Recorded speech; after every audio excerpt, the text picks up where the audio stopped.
I wonder, when was the last time you gave serious thought to what the future workplace will be like? Not just the workplace in general, but your profession in particular. This is one question I've given a lot of thought to in recent times since becoming a dad. I look at my young boy and I think, as he's going into school and throughout his working life, what's the world going to look like? And how do I start preparing him for that now? And as I speak to parents, this is often a common concern for parents who they want to get their kids ready for a world that's going to look so different to the world that they've known throughout their working lives.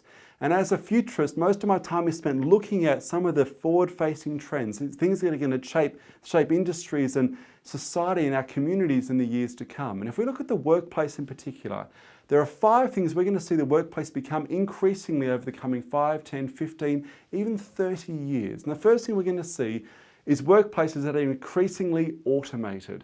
We've heard some amazing predictions about how automation, artificial intelligence, robots are going to make a whole raft of industries redundant in the coming few years. In fact, some estimates have it as high as 47% of current professions have the potential to be phased out because of automation in the coming 10 to 20 years. You think of the significance of that. And it's not just the menial jobs that are going to be superseded. It's some of the high-end service jobs, like, for instance, accountants and legal services, paralegals. Certainly it's easy to look at taxi drivers and retail checkout assistants and see how they might be superseded.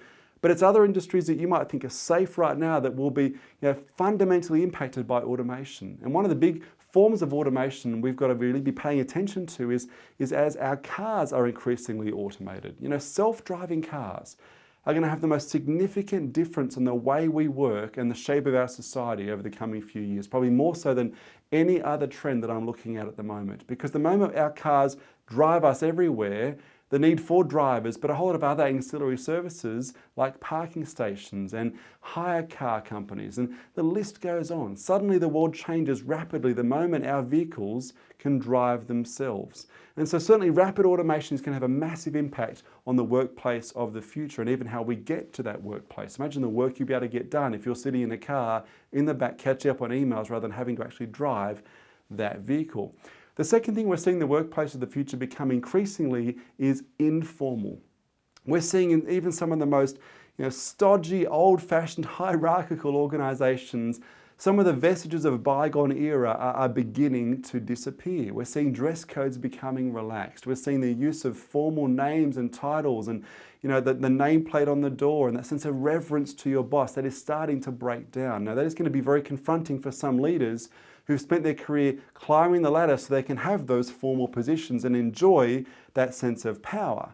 Over the coming few years, we're going to see organisations continue to become flat. Those hierarchical organisations will be squashed. They will be far more horizontal than vertical.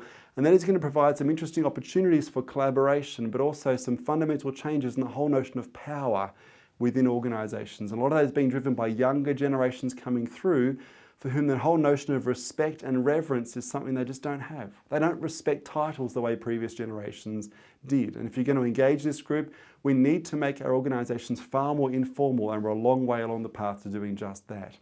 Third thing we're seeing the workplace of the future becoming increasingly is soft skill driven.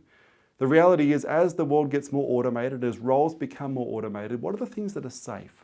What are the sort of skills that are going to not be taken over by algorithms or artificial intelligence? And it's the soft skills that we have as human beings. It's our ability to empathise. It's the creativity we can bring to our roles. And so when I'm speaking with parents and they say, what are the sort of things I can get my child to start doing now or learning now to help them be prepared for the future?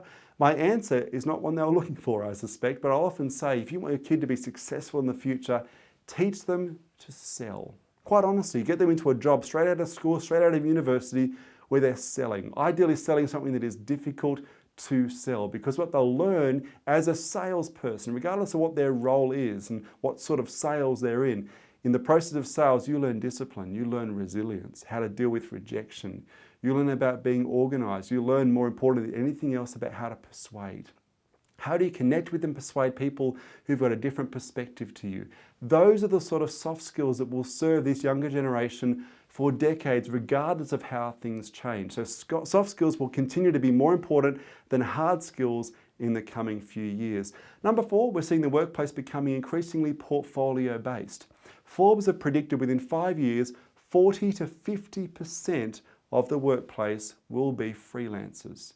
And this of course begs the question, are we training the younger generation coming through to think like entrepreneurs in an effective way? Do they have the skills to be freelancers? Or are we teaching them, we're training them to be employees?